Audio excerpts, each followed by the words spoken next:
Now, every moment creates a series of byproducts. So you have the energy flows. You have the energy flows of reality of a given system, which tend to be spherical, and they intersect at a certain moment, the present moment, and are refracted through a series of distinctions. So consider light coming through a gem, and depending on whether the gem has been cut well, the light will equally refract into multiple different colors that are relatively balanced, or certain colors will be whited out or left out because the distinctions of the refraction point are weighted towards one thing more than another, or preclude certain things emerging at all. And this is what we call, what we're looking at is consciousness, which is a technology for refracting the energy of the moment. And of course, the energy of the moment includes, through memory, time, past, present, and future, anticipations, etc. And the future is connected with the past.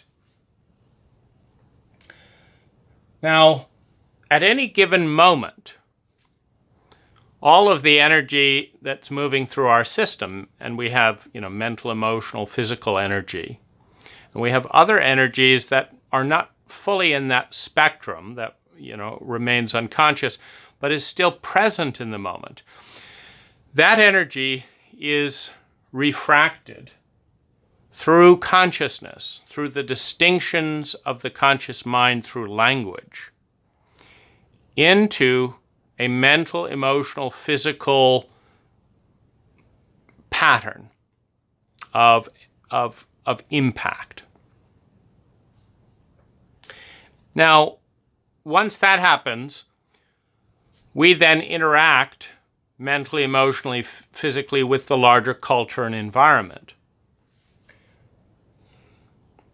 In unsophisticated cultures, there is a large byproduct in this process. Meaning, much like in a mining operation where we say, oh, we don't want this dirt, we just want these little specks of gold, and we just want this, or we want that, we want the diamond, but we don't want this other stuff. The same is true with all the data, past, present, and future, that's flowing through the conscious moment. Through the refraction point of consciousness, which is the refraction point of language, through the emphasis of culture. Meaning, in a given culture, one person, even with the same language, will focus primarily on the emotions, the feelings, and the other will not, because there are different shunting points as to what to emphasize in the conscious mind. Now, all of that material in this refraction pattern goes into a sorting process of, I know what to do with this, and I'm going to do it. I don't know what to do with this, and I'm going to throw it over there. And in a completely healthy dynamic, there is no garbage. There is no stuff that is put aside. But we don't have that culture as a distinction. So what we do is there is a certain amount of our feelings that we don't want to look at and that we don't want to deal with and that we don't know what to do with. So we put that in this pile over here. There are a certain number of our thoughts that is not acceptable to say, that if we say them, we'll get in trouble within the surrounding environment, so we put them over here. there's a certain amount of our body impulses. Oh, I want to do this, but no, that's inappropriate. And so we put that over here. And in incredibly limiting and restrictive culture, you can have as much as 90% garbage, meaning where 90% of all the impulses are shunted off into unconsciousness, dissociation, judgment, suppression,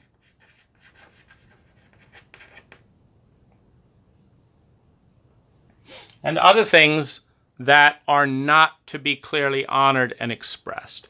The stuff that is clearly honored and expressed goes over here. And you can look at this as a creative process and a destructive process. That, the author that has, 100 visions for a book and then decides to publish this book, and then they have 100 ideas of chapters, and they decide to publish these chapters, and they have 100 different versions to write each chapters, and they decide to do this version, and then they have all these different words, and they edit it down to this version, and it's called a well-polished book. And if it hits the cultural mark, then it will be a best-selling book, because 99% of all of the probability field was rejected in favor of a very tiny bit of that probability field that can simultaneously fit within the conscious minds of other people and not be perceived as threatening, or to be perceived as threatening, depending on which mark you're trying to hit. And that results in the end product. But it is this enormous remainder that we're looking at here, because within that remainder is us, is the majority of us, is all of the different things we thought about doing and didn't do. And so when you have 99% pile over here and this little 1% pile over here, the majority of who we are is in this suppressed, discarded, oh, that's not going to work, pile over here. And the question is, what happens with that energy? Where does it go? And there's a couple of different places that it goes. One is it splits off into the light shadow and the dark shadow. So it goes off into the shadow, also referred to as the bag. Now, the light bag is the bag of all those things that are very positive, but are not welcome in the culture. For example, joyful innocence and exuberance, running up to a child and saying hello and being in that present moment is an incredibly beautiful expression of who we are.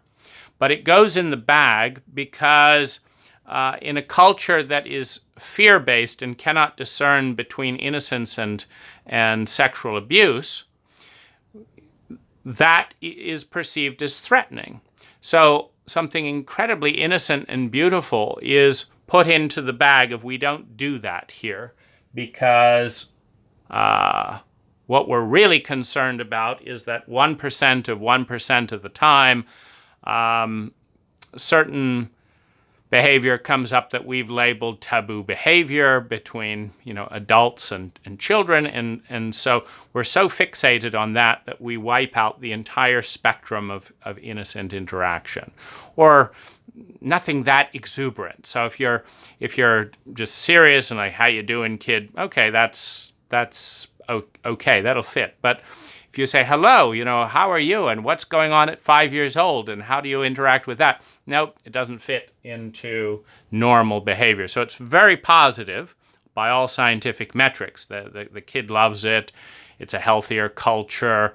it's authentic, da da da da da. It will result in the child's openness to curiosity and the unknown, which will result in a much more innovative culture, but it goes in the bag. So we have the light shadow, and then we have the dark shadow over here, which is things, like, oh, I could kill that child, but that's, oh gosh, people might think I'm a murderer and throw me in jail and stuff like that. And so, nope, that doesn't go in there. No, I don't have any hateful thoughts. I don't feel irritated at kids. No, doesn't bother me. I'm cool. So you have this little bit of remainder that comes through that is the socially accepted rendition with this large bit. So some of this goes into the light and the dark shadow. And in the light and the dark shadow, the light shadow, we often admire people that reflect parts of our potential. It's like, I would love to just freely say my own mind and do this and that and the other. I'm longing. I'm remembering some part of myself that I've put in the bag because open, transparent conversation was not welcome in my family. So I've dissociated from that. I can't do that, but you can do it. And there's a certain love affair with some aspect of the light shadow in the other person. There's also the fear and the hatred that we have of these parts that we've suppressed, that show up in another person, and we can't stand them. How dare you? I just hate that person, everything about them. But really, they're expressing 10% of our dark shadow in a way that we don't know how to deal with. And so, we just partition them off to the side. So that's one thing we do. The other thing we do is we suppress it from consciousness, and we spend a lot of energy distracting, avoiding, to make sure that we don't see this part of us as being a part of us. And so we shunt it off into other people. Like, I'm outraged that this happened and this happened and this happened, but I'm not an outraged person. No, I'm cool. So we shunt it off into someone else, where we do things or set them up to feel our outrage. Or maybe we marry them because they're very outraged about lots of things, and they express the outrage that we say we don't feel, but which we do feel. We just feel it through them. We run it off through them. This is a very common suppression as well. We also hate and judge and fear and tie ourselves up in knots to not be seen around this dark stuff. So that's what happens with this stuff here. And the more garbage, quote unquote, we create, the more stuff that we shunt off as not appropriate and not comfortable, the more energy it takes to manage the garbage and keep it out of view and all that. Now, the more energy we spend, the tireder we get. And the tireder we get, the more likely it is that some of that stuff will leach out of the bag, because we're spending all this energy suppressing it. But if we get too exhausted, sometimes we'll just start feeling hate and irritable and joy and all these things that we weren't supposed to feel because they don't fit into the self-image of the culturally sanctioned conscious mind. Now, very sophisticated cultures provide container and metrics for all of this to be expressed very healthily. You can be joyful in the tribal dance. You can be passionate in the tribal dance. You can be filled with hated parts in the dance. You can express all of these different faces as part of the color spectrum. Now, I want to zero in on pain for a moment. And let's look at this shape here. So we've got the energy flowing through, and there are certain shapes that are going to produce pain. Pain is a separation from and a longing for. And there are certain things that will produce pain. For example, being regularly deprived from what one most needs. We all have a hierarchy of human needs. If some of our core needs, survival, security, love, and belonging, are severely blocked, we will be in pain. And the question comes, what do you do with the pain? And this is a very relevant question because our culture produces extraordinary amounts of pain, but does not tell us what to do with it.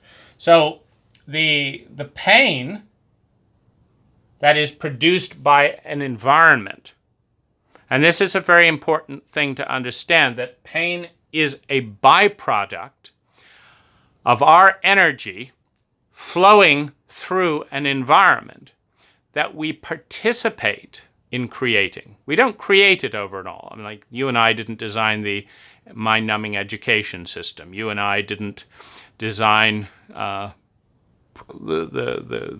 military. We didn't design the torture cells for suspected terrorists. We didn't design the program that sets up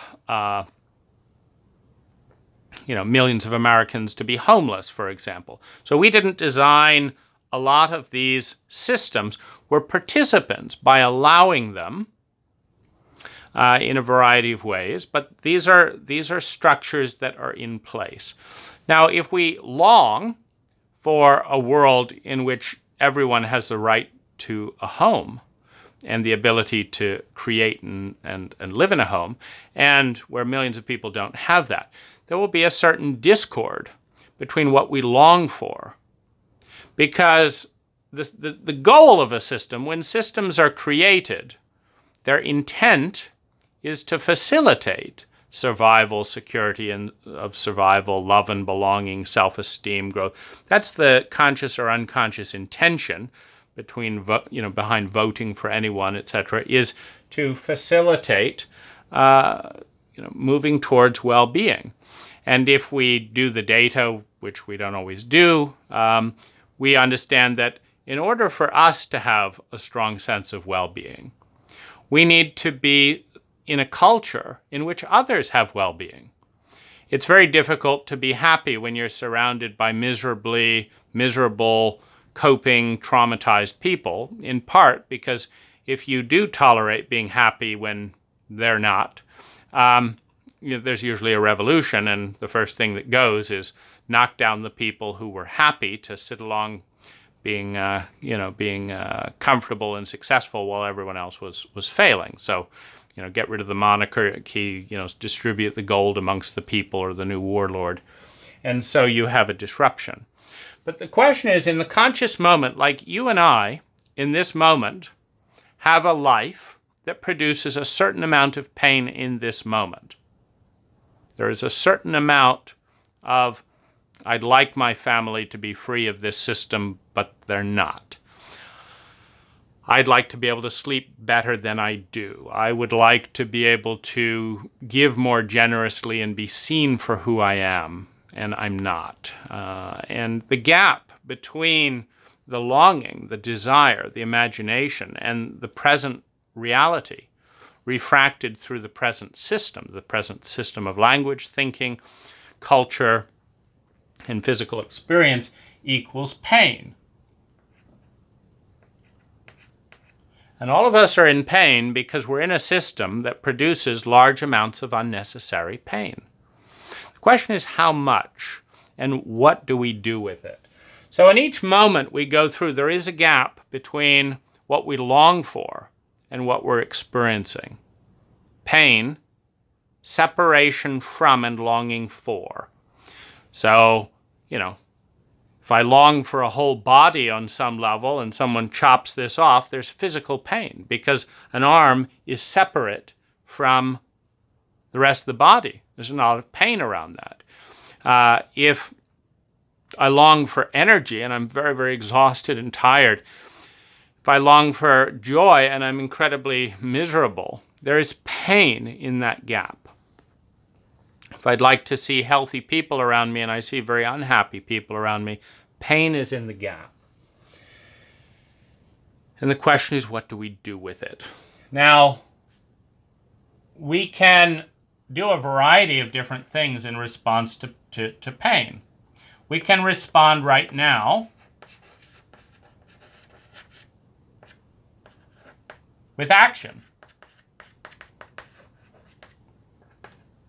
For example, it pains me right now that Julian Assange and Chelsea Manning are still being punished for telling the truth about U.S. war atrocities.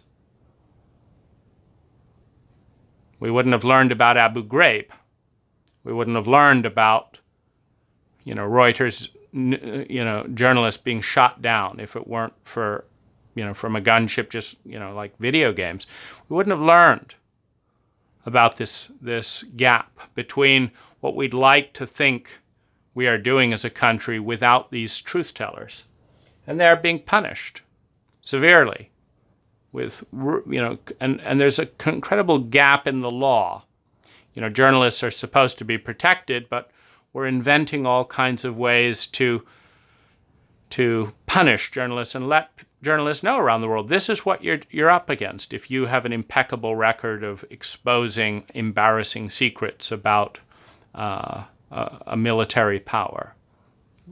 We're going to use our influence to shut you down. We're not going to use that influence to clean up and apologize for the victims of Abu Ghraib, or to apologize to the people in Afghanistan that we've bought. We're not going to apologize. We're going to use that energy to shut things down. And there's something very painful in that. And so you can respond with action. So I donated multiple times to WikiLeaks Defense Fund, etc., to protect journalistic freedom. That's a response. We can also suppress the pain.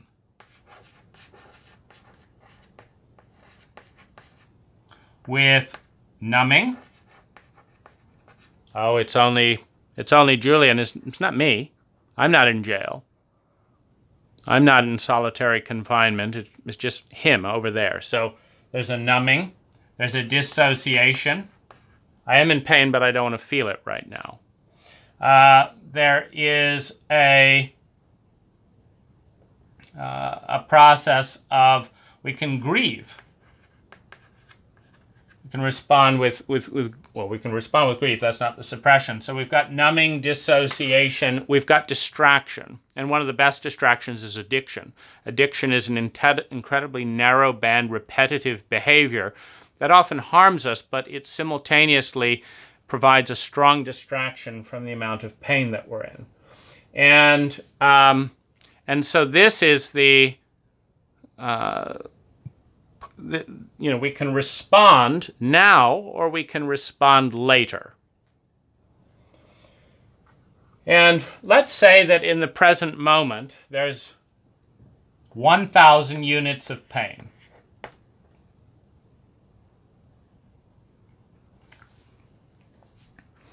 And it's being produced because I want to be surrounded with people that talk like this, but I'm surrounded by people that talk like this. I want to be surrounded by people who smile like this, but I'm around people that look at me like this.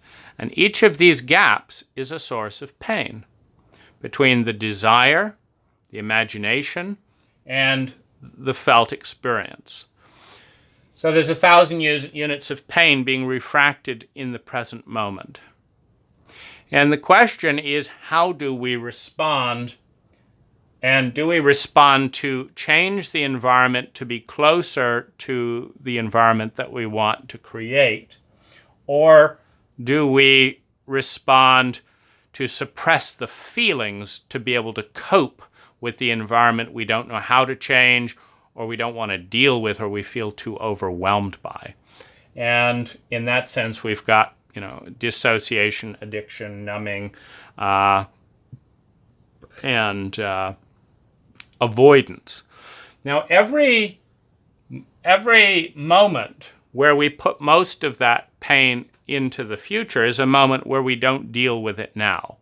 So then, an hour later, there's still 1,000 units of pain, but there's also the 1,000 units of pain from an hour before. There's now 2,000 units of pain. Then an hour later, there's 3,000 units of pain. Because there's volumes of pain between where I want to be and where I am, where I want my country to be and where it is, where I want my family to be and where it is. This pain measures the gap between what we long for and what we're experiencing. As that gap widens, the pain becomes excruciating and unbearable. And the thing that I want to suggest is that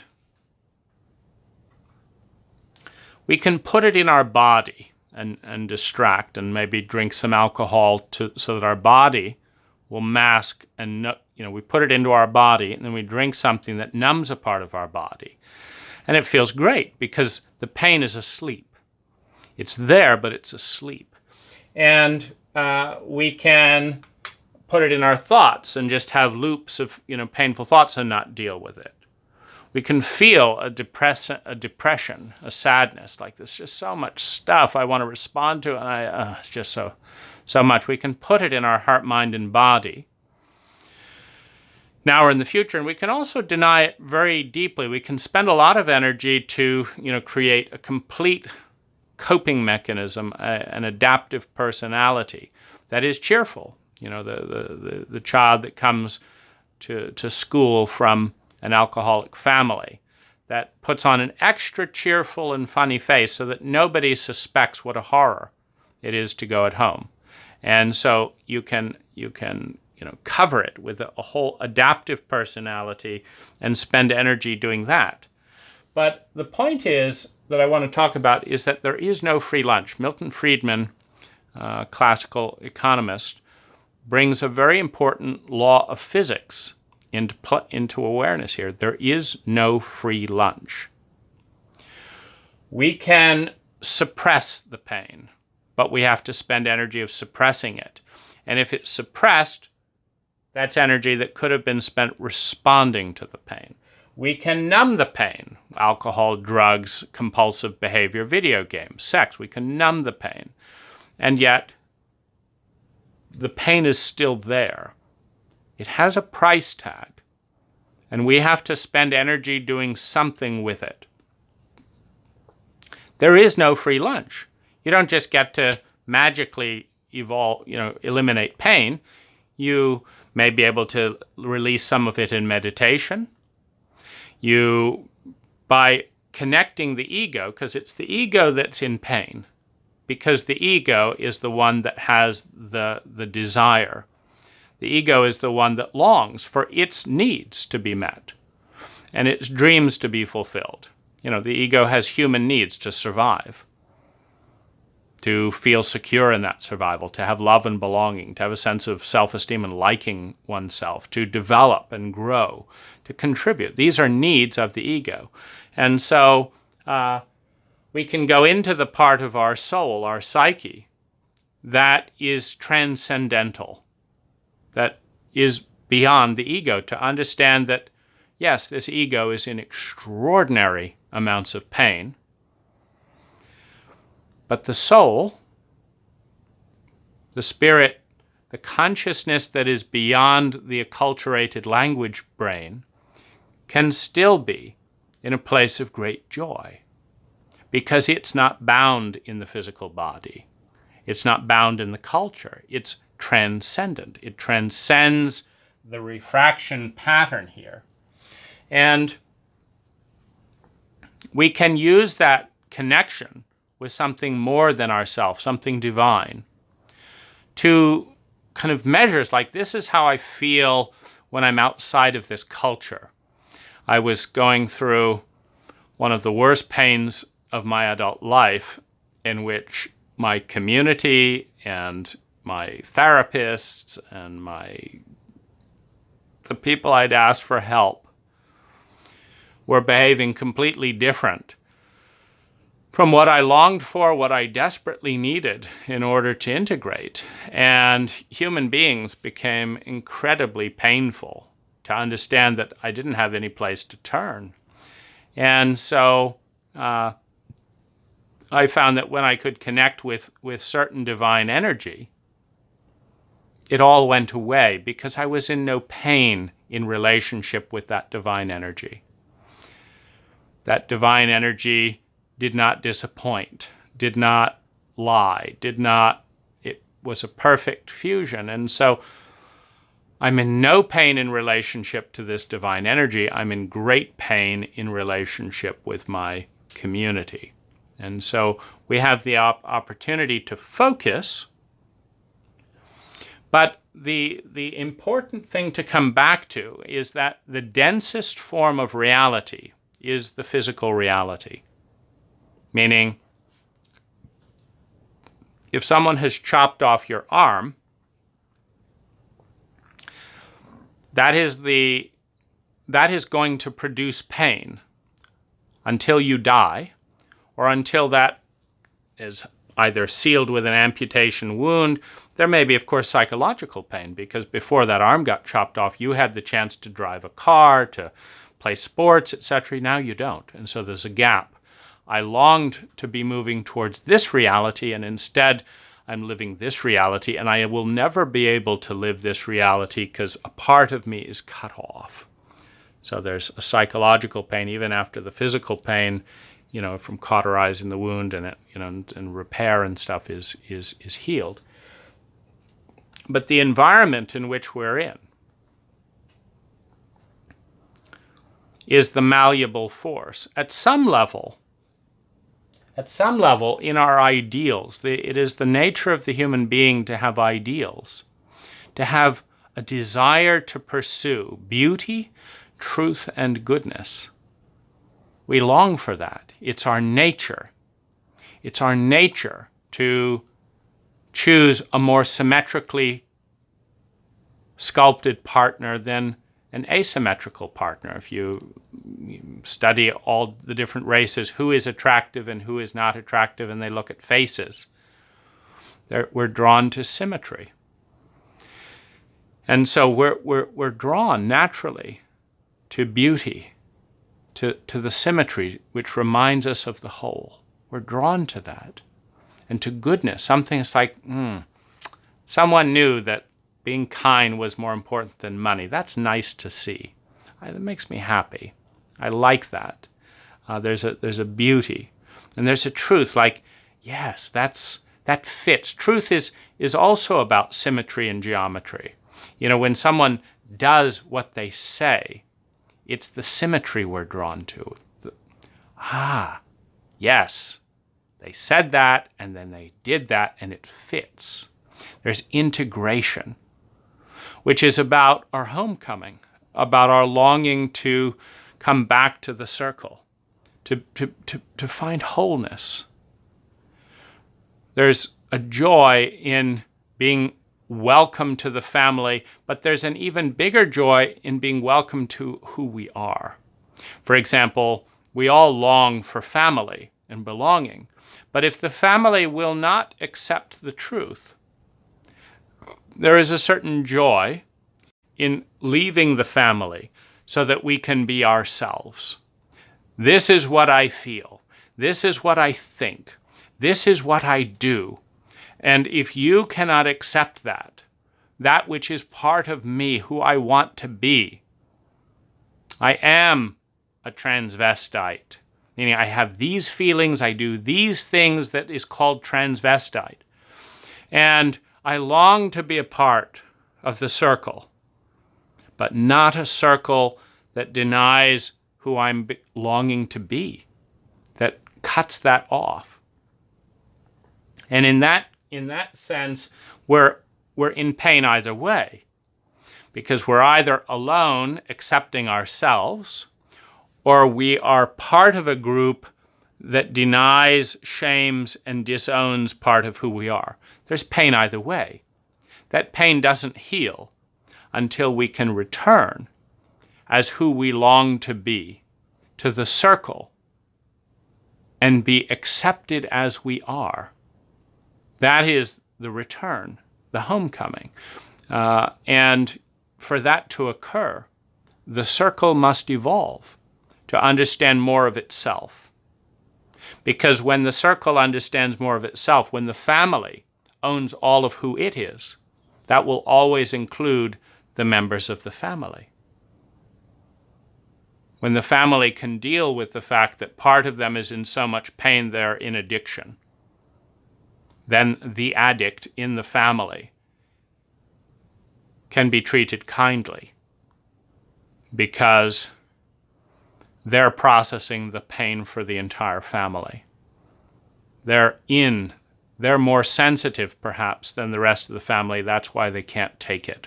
There's a correlation between sensitivity and addiction for that reason. The sensitive will feel the pain more intensely and will have to cope with it if that intensity, if that sensitivity is not invited back to the whole. And so in an unevolved circle, in an unevolved culture, the individual is forced to choose between accepting who they are and belonging to the circle, which is an enormous split. It is an enormous source of pain for all concerned, because the longing is to be accepted for who we are, is to be seen for who we are, valued for who we are. And if who we are includes confusion and depression, then we want to be welcome in our confusion and depression. If who we are includes feeling hatred and rage at these people that hurt us, we want to be accepted in that hate and that rage, and cried with and helped to be included in the circle. Now, when this doesn't happen, when the pain is spoken and the circle responds with an axe or with a dissociation or go away or that's not true or no, you shouldn't be feeling that way. When that occurs, there is a shaming, there is a disowning for the entire group, because while the group may not be conscious of the parts that it is attacking in others, it may not be conscious because it has suppressed it so deeply, it is attacking a part of the very nature of the circle. Because if we are in the circle, we have participated in the creation of the circle by causing and allowing. Which means that, if the 17-year-old kid is cutting herself and starting to drink and pass out and drive drunkenly, then the entire family has participated in a system that has caused so much pain for that girl, and done such a poor job of making that pain conscious, and done such a poor job of reducing that pain, that the only way that she's able to manage it is that coping strategy provided by the examples in the culture. Because, 500 years ago, Native Americans were not cutting themselves and drinking and driving. There weren't cars. That wasn't a thing. And they could grieve for 3 days and 3 nights dancing and be seen in their grief face without having to put on an inauthentic, adaptive personality to bury the grief, which becomes a deeper wound. Because the grief is going down and going down and going down and going down. It's being added to, and then that's going down until there's a graveyard of unmourned griefs that are not welcome at the table. But that graveyard is getting so thick that the table is toppled over eventually, because there's no room to put the skeletons of so many griefs. So where does the table fit? It's not welcome at the table, so eventually the table ruptures to make room for that which was not welcome at the table. And this is where you have does the system get broken by that which it denies and suppresses, or does it become stronger and integrate that which it denied and suppressed before? And so this is the ultimate thing. But if we understand there is no free lunch, you can choose to create a happy face and focus on the positive and not do anything with that pain, but it will build if the environment is producing pain. If we want to be measured for our accomplishments,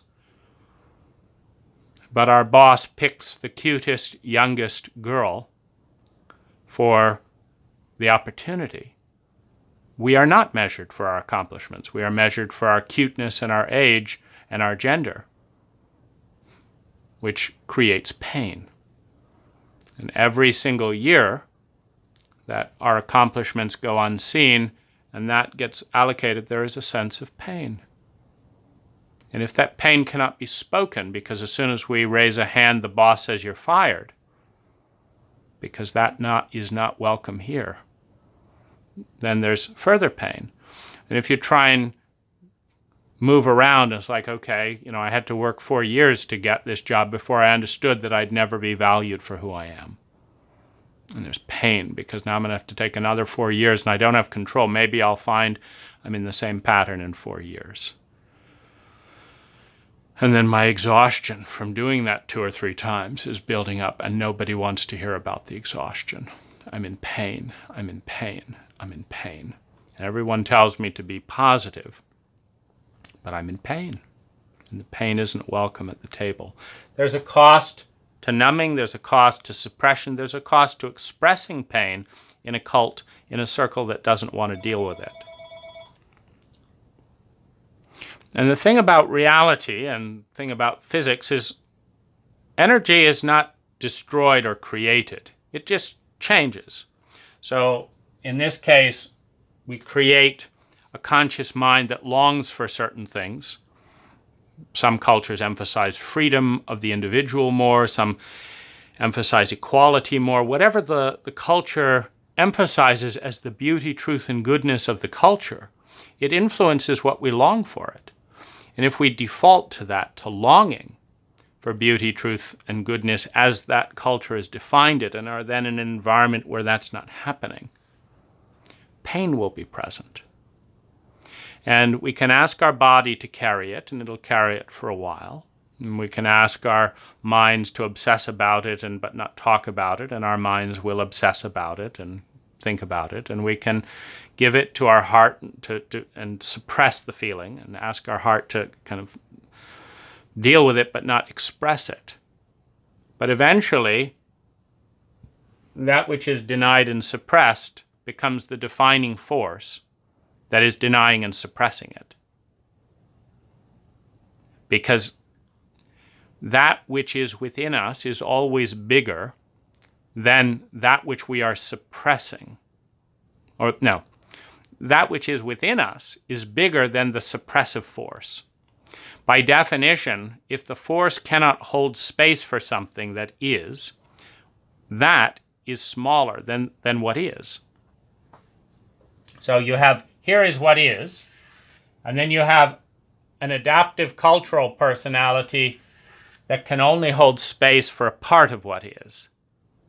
Now, the physics of the situation says that this energy can suppress it for a while, but eventually, if it gets in a full-on battle with reality, reality always wins, because reality is bigger than the part that is suppressing the reality. You find it in government. If government tries to control the people too much, eventually there will be a revolution, because there are more people being controlled by the government than there is the government. And there are more people who are, in most families, there are more children and relatives than the parent that refuses to talk about certain things. So it just ruptures the power structure if the power structure is one of suppression. And so the healthy and intelligent choice is to understand, okay, I'm in a reality where X units of pain are created every day. Let me use that pain as a motivation to resolve the parts of the system that are creating that pain. Let me also use my capacity to digest and feel and release the pain. You're telling me that I'm 300 miles away from where I want to be. I get it. Thank you. I feel what that feels like. I look at what that looks like. I feel the sadness that, I'm moving at 1 mile an hour and it's moving away from me at 5 miles an hour. It doesn't look like I'm going to catch up at this rate. I feel the grief of that. And when we can process and transform the pain into something that we can integrate, that can be spoken, I see my pain. You see my pain. Let's do something with it that we can. There is an integration, and we do not go to war with ourselves. And we can do that with ourselves, and then we can do our best to find groups and communities that express and receive some parts of us. And one of the great griefs of today is that very few cultures, very few circles, very few families can hold the full psyche. And there are many traumatizing extremist factions that say, no, this is not welcome here. As soon as you say something critical about this, you're out. As soon as no, you can't deal with that. And you have this extreme reactivity that ruptures the circle, which again brings the individual, like how can they meet their need for love and belonging in an environment where all of who they are cannot be voiced, cannot be seen, and which when they tried to move the circle closer to, like, could we talk about this? Could we look at the data and say, this seems like a good thing of me. I like this part of me. I'm not hurting anyone with this. This is a good part that needs to be heard and seen. When that results in a rupture and a banishment and a shaming and a disowning, then the question becomes, well, where do I go?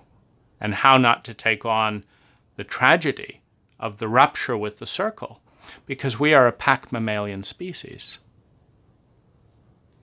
Monkeys do well and survive best when they're in packs. Very few monkeys are excommunicated. For example, if monkeys can't pay the rent, they don't get thrown out of the pack. But humans that can't pay the rent do. It's something painful that monkeys are more sophisticated than we are around something as arbitrary as money, which we made up. So a key thing to think about is, do you want to carry your pain in consciousness? Carry it in consciousness. Do you want to put it in your body? Do you want to put it in your emotional body? And of course, they're connected with the physical body. Do you want to put it in your mind as frantic, anxious thoughts that can never be fully resolved? Or do you want to transform your reality with it? For example, the grief that I felt with being abandoned and not being heard, not being able to share grief, led me to Manila, where I trained someone who had natural healing abilities to spend 2 to 4 hours a day with me, grieving and being present to all the energy that was not welcome in my community. And so a lot of that pain lifted, and there's a joy in that healing. So the structure is what produces the joy, the feelings, etc. The feelings, not emotions, they're stored from the past, etc., but feelings are a refraction of the present, a refraction of how reality and energy looks through the lens of your reality and your circle of culture and thoughts and feelings and beliefs and what people are doing, the impact people are having. That's that reality.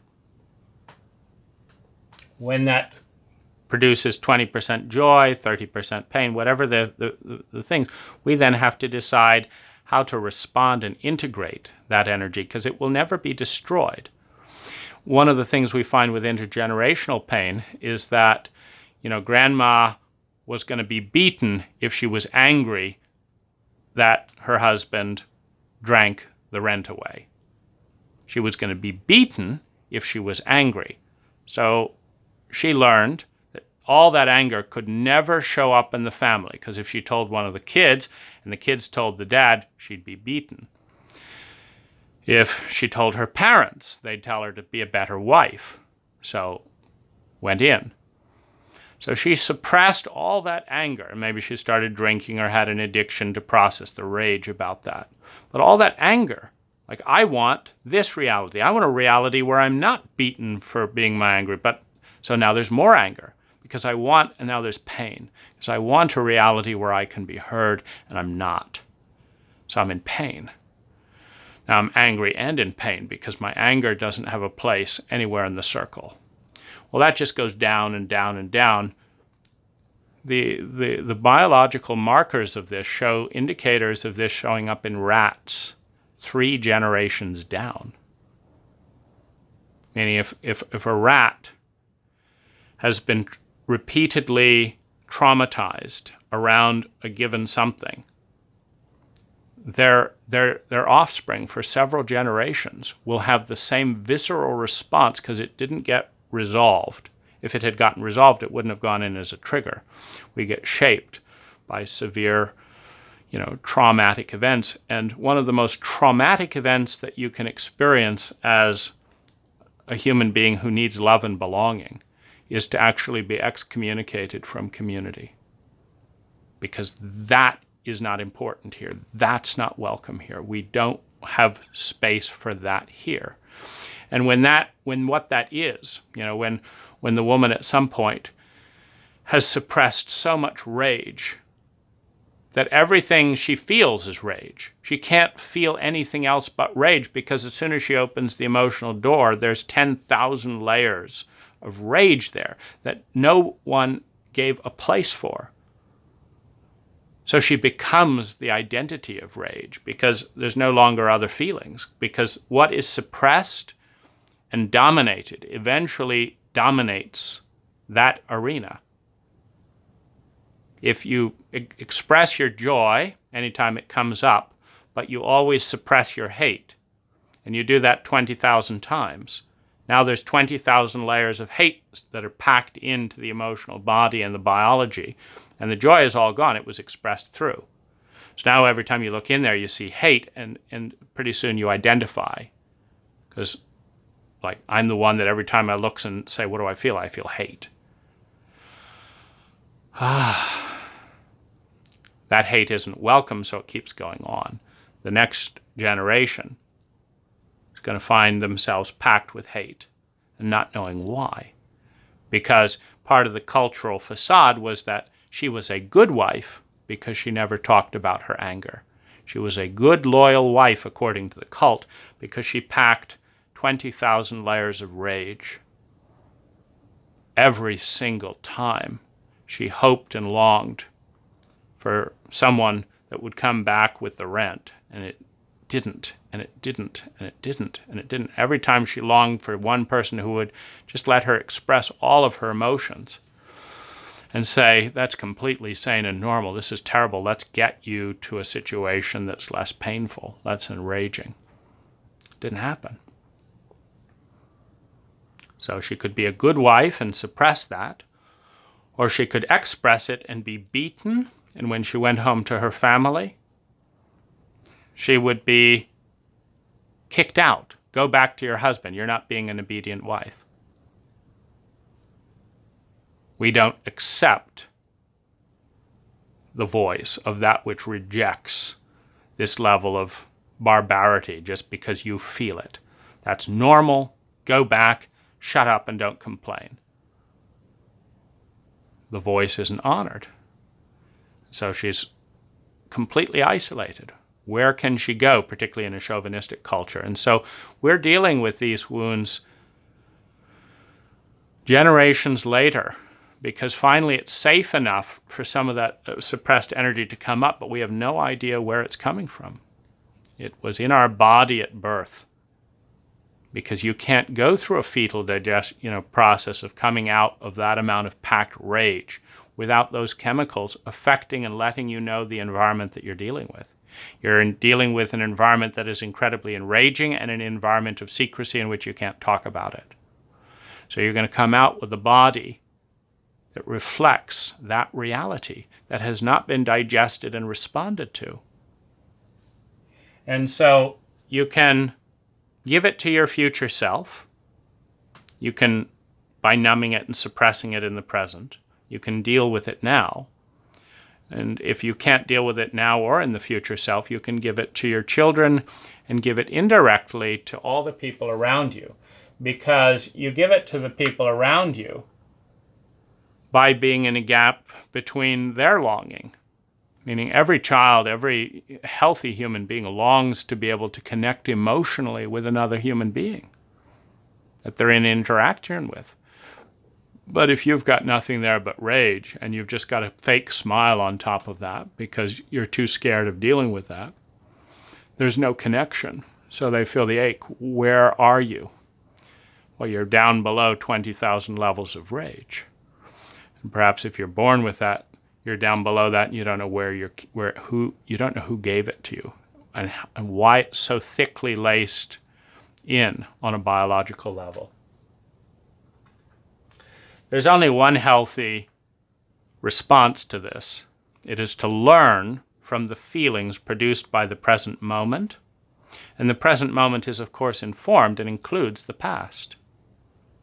If you look at a tree, it may be 2,000 years old.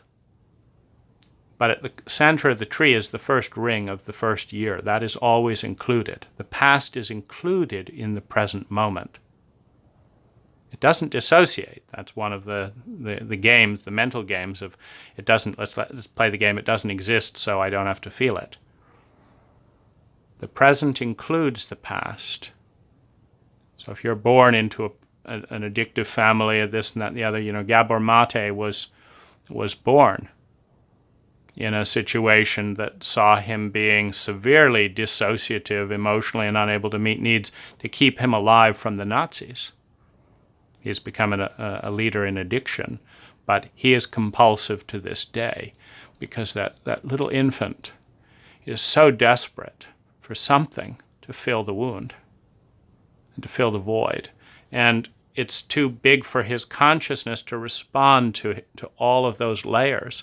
So he does it bit by bit and is more and more graceful with the addiction and, buys thousands of dollars of classical music CDs is one of his examples rather than cocaine or something. But, he talks about burning up his, having to lie to people because he's compulsively spending money that should be, spent in other areas. Because again, that pain isn't acknowledged in the culture. We're still telling African Americans that, your past, nothing to do with you. It's in the biology for several generations because it wasn't safe.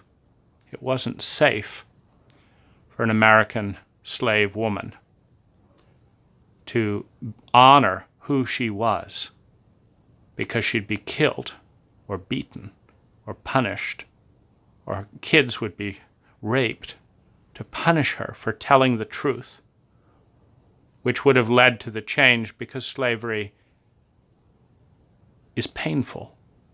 It's painful for all concerned because it denies part of who we are.